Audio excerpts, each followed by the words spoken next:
Hello, everyone. So today we'll be interviewing Dr. Simon Goldstein, who's an associate professor of philosophy at HKU. So I guess we'll start off with a question. Could you explain what got you interested in philosophy? Yeah, for me, philosophy is about studying some of the biggest questions in life that often are difficult to answer using more scientific methodology. So questions like, how should we live our lives?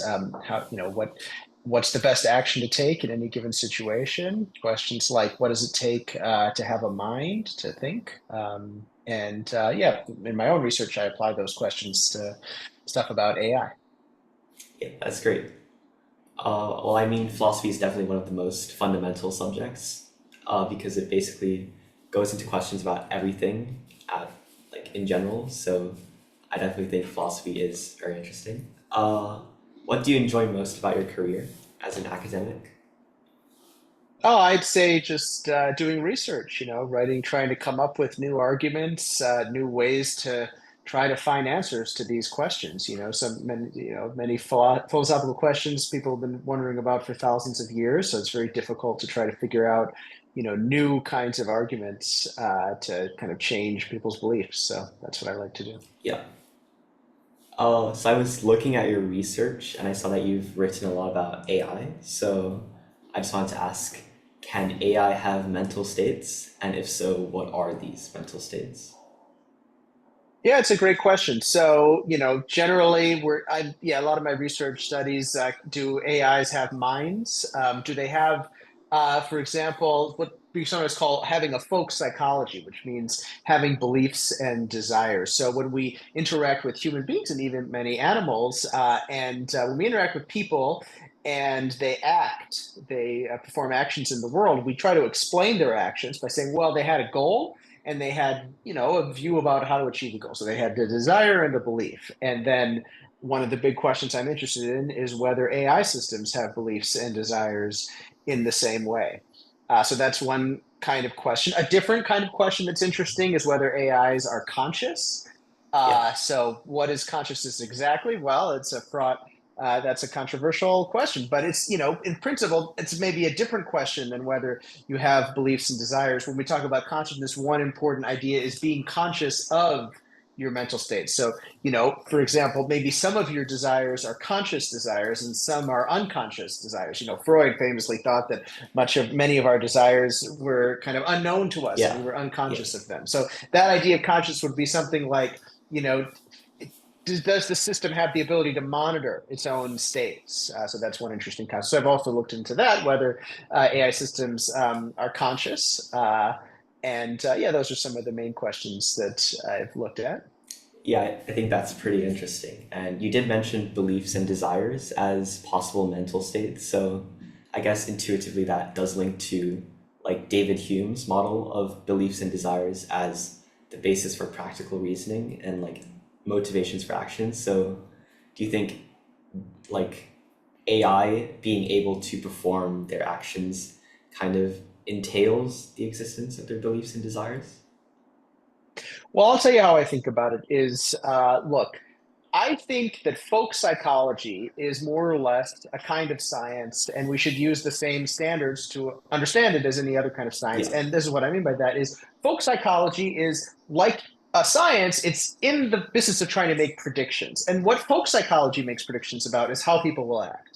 And it's trying to give explanations of why people do what they do, why they perform the actions they do. And those explanations are effectively hypotheses about what desires and beliefs someone has. That's what folk psychology is all about. When hanging out with your friends and gossiping, Yeah. usually, basically, you identify how somebody acted in a strange way and then form hypotheses about why did they do what they did, who had a crush on who thought who was going with who to the dance, those kinds of things.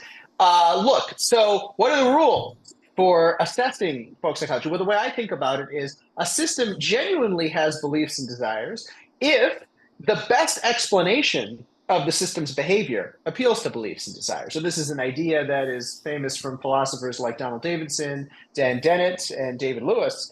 And the idea is, well, look, we got this system. Let's say it's an AI, and it's doing really complicated things. So let's say it's ChatGPT, and it's producing all these really complicated outputs. And the question is, how do we explain why did it say this exact sentence rather than a different sentence?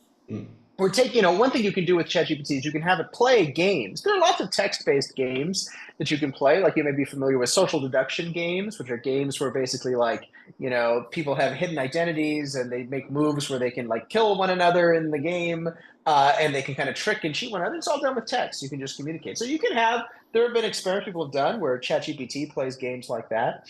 And it'll select some moves rather than others in the game. Or there's AI systems that have played the board game Diplomacy, which is similar. You have to make all sorts of bargains with other players using words, using language, so ChatGPT can do it. And the question is, why did they perform one action rather than another? And in my view, when it comes to AI systems, the only way we can really explain that, because it's quite complex. Many of these systems can outperform humans at these kinds of games. And so why did they pick this move rather than another? I think we can only explain that by saying, well, the system had a goal and it had these beliefs about how to achieve the goal. And so that's why I think the systems do have beliefs and desires, is that that's the only way we can explain their behavior. Yeah, I totally agree with that. That does make a lot more sense. And the picture is, it's just like any other scientific theory. Well, different scientific theories posit different entities in the world, like physics says electrons exist. Yeah. Geology says that tectonic plates exist. In each case, how do we decide what does it take for the thing to genuinely exist? And I think the answer is always the same in each special science. Well, the thing exists if positing its existence provides a better explanation of the data than anything else. Yeah. So this is like very utility oriented, like teleological framework kind of. Yeah, I mean, that's a good question. Is it teleological? Well, in the case of psychology, teleology means goal oriented. So in Yeah. psychology, I think the kind of data that we look at is goal oriented Mm. behavior. But I don't think that the whole, the approach is not an approach that says, something, it exists relative to your goals. No, the idea is, well, beliefs and desires exist if they actually are the best Yeah. explanation. So it's not like a relativist view that way. So not saying, oh, it's subjective whether they exist. No, the question is, what's the best science going to say? And in this case, the science is psychology. Yeah. Makes sense. So could you explain how different philosophical theories of belief, including but not limited to dispositionalism, representationalism, and interpretationism, can be applied to questions surrounding AI? Sure. Well, we kind of took the theory that I was talking about before is sometimes called interpretationism. And I'd say the main rival to that kind of view is called representationalism. And that Yeah. says that when we try to find beliefs and desires, yes, it's kind of a scientific question, but the relevant science is not folk psychology. The relevant science is what's called cognitive science. Yeah. And in cognitive science, basically what we do is we treat humans as basically running software, and we try to ask what software, what algorithm are they running to solve different kinds of problems. And here, okay, in order to have beliefs and desires on this picture, there actually have to be internal representations. Basically, the software that an organism uses to solve problems has to itself include representations of the world. And so I think of that theory as basically strictly more demanding than interpretations. It's not enough that belief and desire explanations can predict the system's behavior. It has to be that we have some way of kind of finding these representations inside the systems. But in fact, there's been lots of research into large language models and other AI systems suggesting they do have internal representations of the world that can be measured in various ways. And then the question is, are those internal representations the kinds of things that can explain the behavior of the system? And that's what it would take for it to be beliefs and desires. Yeah. So in all of this, it's almost like the behavior of the system is what determines its ability to be conscious. So is this like a very functionalist way of thinking about AI? Yeah, so I work in a framework of functionalism, yeah, which is basically functionalism is, roughly speaking, the thesis that having a mind is an issue of software rather than Yeah. hardware. Yeah. So in order to have a mind, you don't have to have the specific biological hardware of like human neurons or something. Mm. The point is it's not the particular hardware, but rather it's the kind of information processing that the system is doing.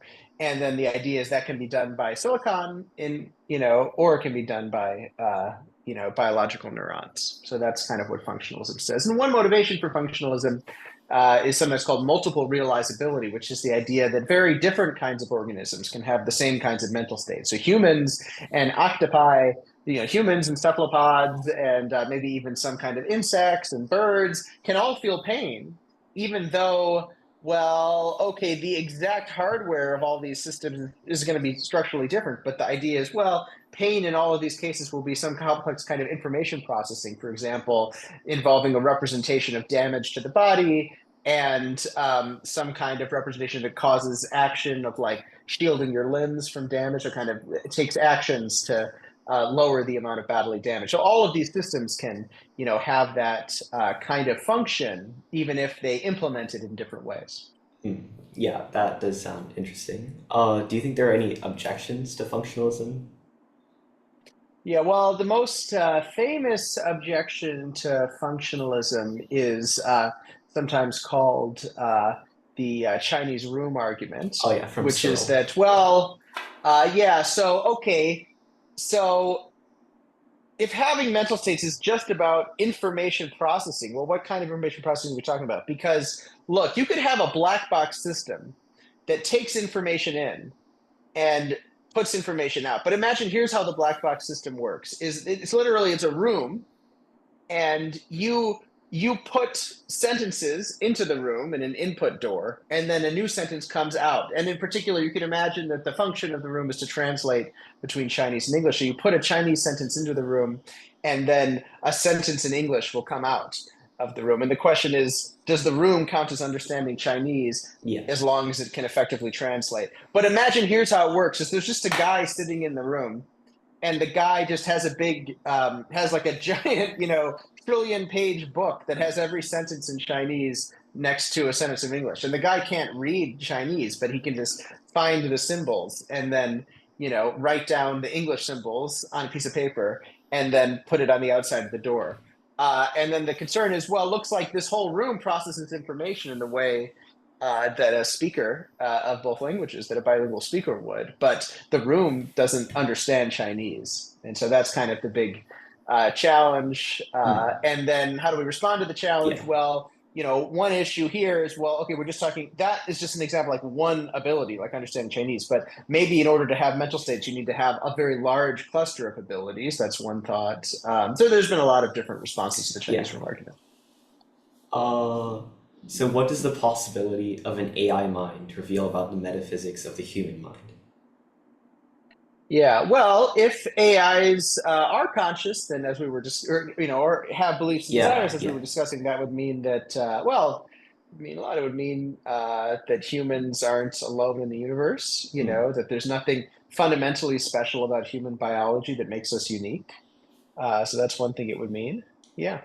Yeah, I think like recently, at least in contemporary philosophy, there's been like this gradual shift towards like posthumanism and like going away from like the Enlightenment era and let's like focus on humans. And do you think that's like a positive step in philosophy to move away from Well, it humans? depends. Yeah, it depends exactly what we mean by that. So I think, there's lots of complex questions. Okay, what does it mean to just be focused on humans? Well, Yeah, I think it's definitely important to also care about animal rights. yeah, So that's, definitely. one potential upshot is it's like, well, if AIs have mental states too, as well as humans, then, maybe we should just in general be more expansive. Think, okay, lots of animals have beliefs and desires that can be frustrated and then they can suffer. So maybe we should care more about animal rights, be less focused only on humans. Hmm. Yeah.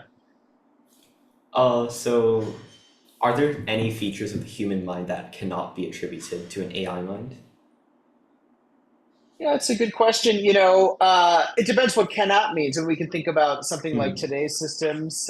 For example, humans have a bunch of internal feelings that are specifically, that are quite connected to like monitoring bodily states. So for example, feelings of anxiety are characteristically associated with certain bodily sensations like shortness of breath, sometimes nausea, things like that. I don't think look, maybe, large language models have beliefs and desires. I don't think they have nausea. I don't think they have shortness of breath. So, there are some specific mental states associated with having a body that I think Yeah, current systems don't have exact analogs of those.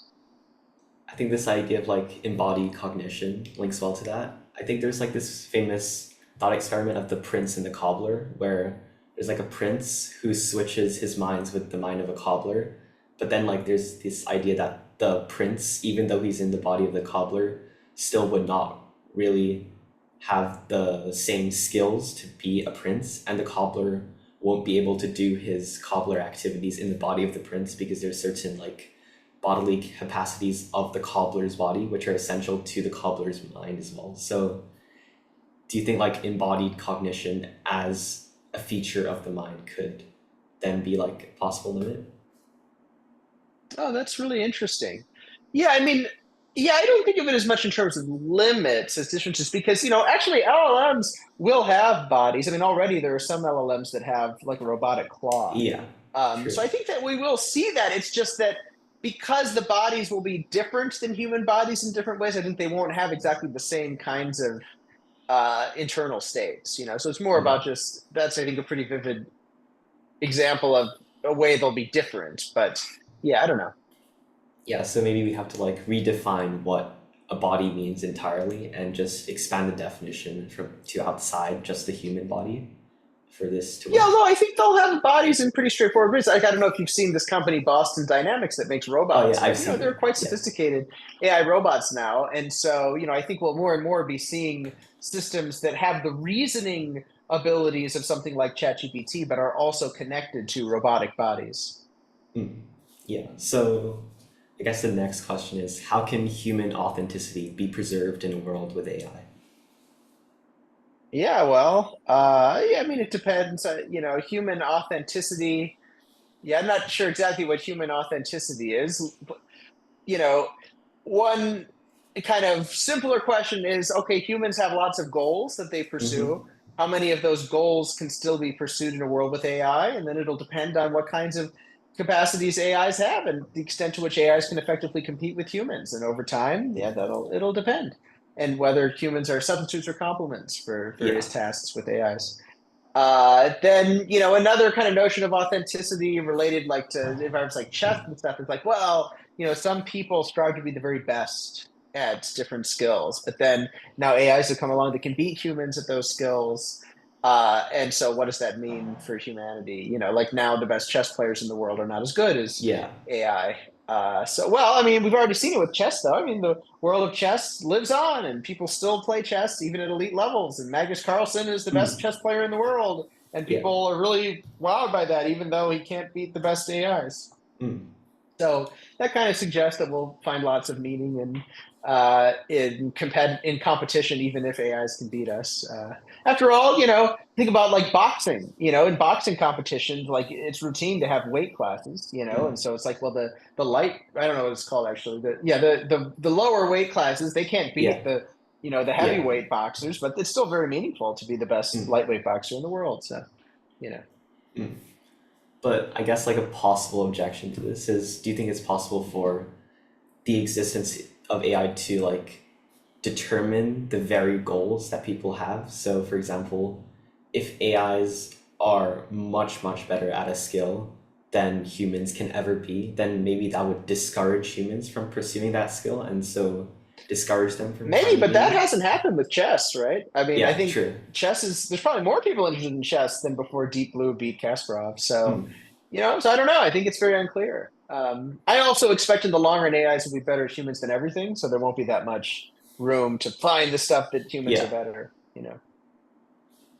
that is quite interesting. So I was also reading your research and I see you talked about global workspace theory. So I was just wondering if you could explain what that is because I'm not too sure. Sure, yeah. So global workspace theory is one of the leading theories of consciousness in cognitive science. And again, it comes back to this idea that we can explain consciousness just like any other mental state. It's a special kind of information processing. So what kind of information processing is consciousness according to global workspace theory? Well, basically, it comes down to the distinction between serial and parallel processing. So, in computers, that's a famous distinction. So basically, with parallel processing, you have a bunch of different modules in the computer that can process information simultaneously. They can do their own tasks, and doing one task has no effect on the speed of doing the other task. That's parallel processing, very powerful. But then serial processing is you have to do one activity at a time, And if you do one activity, that means you can't do the other. So it's one at a time. That means there's a trade-off between one and the other. And then the idea is that the human brain processes information using both parallel and serial processing. So we have a bunch of modules like the perceptual system, the motor system that are encapsulated from one another, so they can do their processing without competing with the other. But then, okay, you have to put all the information together at some point. For example, from all the different perceptual systems, you got your visual system and your auditory system. You have to put it all together.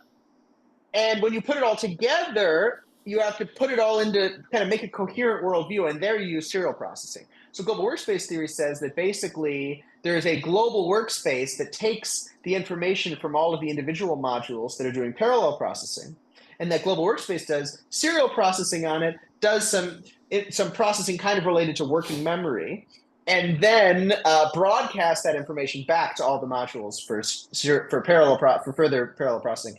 And then the thesis is that you are conscious of something going on if and only if you're conscious of information, if and only if that information is present in the global workspace. And an organism is conscious if it has a global workspace architecture. And then, of course, the question is, okay, when AIs process information, do they have a global workspace or not? So do you think AIs have this global workspace? And then the answer is, I think some AIs come close to having a global workspace and some don't. And it really depends on the architecture. So in fact, several AI, so there are so large language models in their architecture are not designed to have a global workspace. But there have been a few researchers who have intentionally tried to modify the architecture of a large language model to give them a global workspace. And then I have other papers where I've looked at other kinds of AI systems that come close to having a global workspace. But, the devil's in the detail. So there will be questions like how many modules do you need to have doing parallel processing feeding into this, a global center to count as genuinely having enough parallel processing? There will be questions like what kind of information processing does the global workspace have to do? So in humans, working memory famously has two components. It has a visuospatial sketchpad and a phonological loop, which means basically you can do two main tasks with working memory. One is you can basically repeat sounds in your head to think about them. And the other is you can kind of draw little pictures with the mind's eye. Okay, those are two of the fundamental things that working memory does. So then one thought would be, well, in order to be conscious, you have to have a global workspace that can do those two things. But another thought is, no, you don't need to have those two specific things. So there's going to be debates about what exact kinds of information processing are required. Similarly, in humans, global workspace, okay, how do you get into the global workspace? How do you move the information from the modules to the workspace? Well, that's basically the function of attention in humans. And then attention in humans has various very specific structural properties. And then the question is, how much like human attention would AI attention have to be to count as having consciousness? So that's where the devil will be in the details. I think something about human attention is that it's often driven by emotions, which are perhaps not possible in AI, or do you disagree with that? Yeah, well, there's one question is possible, another is do they have them? So I think, yeah, well, first of all, I'm not sure actually how much human attention is driven by emotions, but suppose it is, then the question will be which emotions, and then what does it take to Yeah. have those emotions, and why couldn't an AI have emotions? So it'll be questions like that. I mean, I think of human emotions as basically involving a mix of beliefs and desires. So, for example, when you are angry at someone, you maybe have a desire that they have lower welfare than they do now, and maybe a belief that that they've hurt you in some way. That's not really the right theory, but roughly. And Yeah. then there's also characteristic feelings associated with having emotions. When you're angry, you feel flush in your face. I don't think AIs have the feelings associated with it, but I think they could have the beliefs and desires. So I don't know. Yeah, I guess that's one of the mysteries of AI. So if some AI systems can be phenomenally conscious, then what implications does this have on the moral status of AI systems? Because if we take something like animal rights, people would say that animals, given that they are conscious, deserve certain moral rights. So some people are vegetarians or vegans as a result. So do you think this would grant moral rights to AI? And if so, what would this entail in practice? Yeah. So, well, the first question here is, what does it take for a system to be what we sometimes call a moral patient, which means Yeah. that they can be harmed in a way that matters morally. And in general, there's a lot of debate about this in philosophy, and it basically comes down to two main options. One is that, okay, yeah, you have to be conscious in order to be an agent, and then the question will be whether AIs are conscious. But then there's a different view, which is that no, you don't need to be conscious in order to have rights. The key is you need to have beliefs and desires. If you have beliefs and desires, then you're a moral patient. And in fact, that's my own. Yeah, I don't think that consciousness is required for moral patient. I think Mm. what matters is just that you have goals that can be frustrated. Uh, so that's one way to think about it. Mm. Uh, yeah, I mean, my another way to think about rights for AI systems is to think more in terms of, look, if we gave AI systems rights, how would that change the world? How would it change how the AI systems behave, for Yeah. example? So one kind of, I think one really natural and probably true thought is, look, if we don't suppose in the future we have AIs that are very powerful agents that work basically as workers at companies and control large amounts of resources. One thought is if we don't give them any rights of any kind, then they're kind of going to have a pretty antisocial relationship with humans because Mm. they'll just view us as, a stumbling block to their goals. Whereas if we give them rights, they might have more pro-social relations with humans. Yeah. So in general, giving AIs rights might kind of be safer, you know? So it's more like how giving AI rights would affect humans as opposed to how it would affect AIs themselves, because it's like giving AIs rights would allow them to integrate better into our society. Yeah, that's one thought. Yeah. And I think it's also kind of a framework for thinking about rights is, how do we decide which rights to grant? And, Yeah. one kind of picture of that, which comes from social contract theories. Well, imagine we all started off in a state of nature Mm. and there were no legal institutions, there were no rights of any kind. Well, in the state of nature, I think we would all relate to each other very badly and we'd be getting into a lot of conflicts. And then we might all agree on a series of ground rules that, okay, we're going to respect, to some extent, we're going to respect each person's separate desires and kind of allow each person some minimum amount of achieving their goals. Because if we all agree to do that, then we're going to be able to effectively coordinate better. And so one way to Mm. think about it is if we don't give AIs rights, then we'll basically be in the state of nature with respect to them. And we know that a good way to get out of the state of nature is to grant rights. And in general, you might think a good framework for thinking about rights is, the optimal distribution of rights will be related to what would be the optimal kinds of rights to give to escape the state of nature. Mm. Yeah, that's a very interesting way to look at it. So should humans, as creators of artificial systems, be held morally responsible for the actions of artificial systems, or should artificial systems themselves be held accountable? Because if we were to give them rights, then it would follow that anything that an AI does should be attributed morally to that AI and not to the creator of that AI.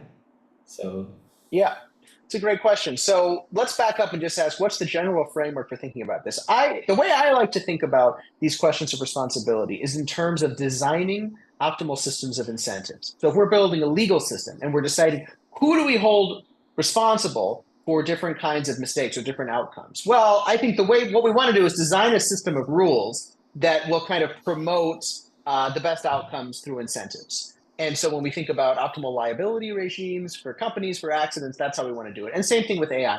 And there's some general lessons from an incentives-based framework that I think will apply here. So in general, holding someone responsible usually means that we're going to, have some kind of incentive scheme where if they do the bad thing, we're going to punish them and create some kind of cost for them of doing the thing. And so why would we do that? Well, we're going to tend to focus those costs on the parties where if we change their incentives, it'll change the outcome. yeah. So that's kind of one general picture of thinking about liability or responsibility is you want to impose the cost on the party that can effectively change the outcome. So then the Mm. question will be when we make these new AI systems, there will be two questions. One is, are AI systems responsive to incentives? So will they be full-fledged agents in the sense that if you impose a cost on them, that will change their behavior? The next question is, okay, humans as the creator of AI systems, will that be an effective place? We know humans in principle are responsive to incentives, but what if humans don't really have a direct control over how AI Mm. systems behave so that you can impose a cost on a human, but it won't really change how they design the AI system because, for example, it's kind of it'd be like, like, look, you could punish parents for all the actions that their children take. Why is that not effective? It's because the reason it's not effective is that when you punish a parent in this way, the parent can't control the outcome of the child very well. So that's not a very effective liability regime Yeah. because you can't actually really influence the outcome from that. So it could be similar with humans and AIs. Maybe imposing penalties on humans wouldn't be effective because humans can't really influence that differentially, the behavior of the AI. So those would be the two. And by the way, why not both? If humans can influence the AIs and the AIs can influence the outcome, you could impose liability at two stages. So that would be Mm. similar to, for example, where sometimes when an employee at a corporation does something bad, you could hold both the corporation and the employee Mm. liable. So you Yeah. could hold both responsible because the picture being that actually, you could cause different outcomes at both stages in the process. Mm. So I guess what you're trying to say is that it all comes down to the control that the human and the AI have respectively, and then you should punish or hold them responsible according to like the ratios of their control. Not according to the ratios. So imagine that they each have 50-50 Yeah. control. You could impose the whole punishment on both. Oh, yeah. That does This work. is an interesting question. Yeah, Derek Parfit in Reasons and Persons has a chapter called Mistakes in Moral Mathematics, where he claims what you just described is called the share of the total view. That basically, when we do responsibility, we assign portions of responsibility that add up to one. And he says, no, multiple parties can be 100% responsible. We can have Mm. 500% total responsibility. The question is, what is the optimal regime of imposing costs on parties that will optimize the outcomes? Yeah. And that might involve percentages that add up to more than 100. So do you think moral responsibility is only determined by like this condition of control, or do you think there are other conditions too? Well, what does control mean exactly? So, yeah, so I think the key variables for moral responsibility are, uh, first of all, how responsive to incentives is the party. So, if you impose a cost on the party, does that change the party's behavior? That's step one. And step two is, as the party changes its behavior, do you get a difference in the outcome? Mm.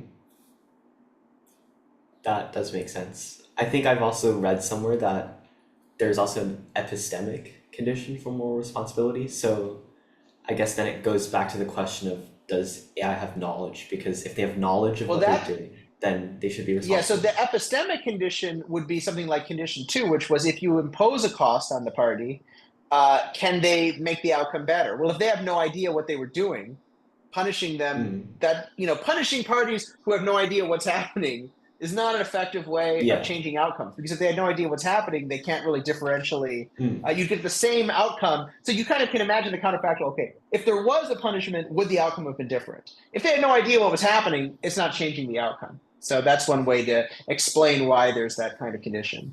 Yeah, that makes sense. Guess the And next then, question. okay, and then then you said, well, what if LLMs don't have knowledge of the world? Well, again, the question will be, do LLMs track what's happening in the world enough that they would behave differently under a punishment regime than not? Mm.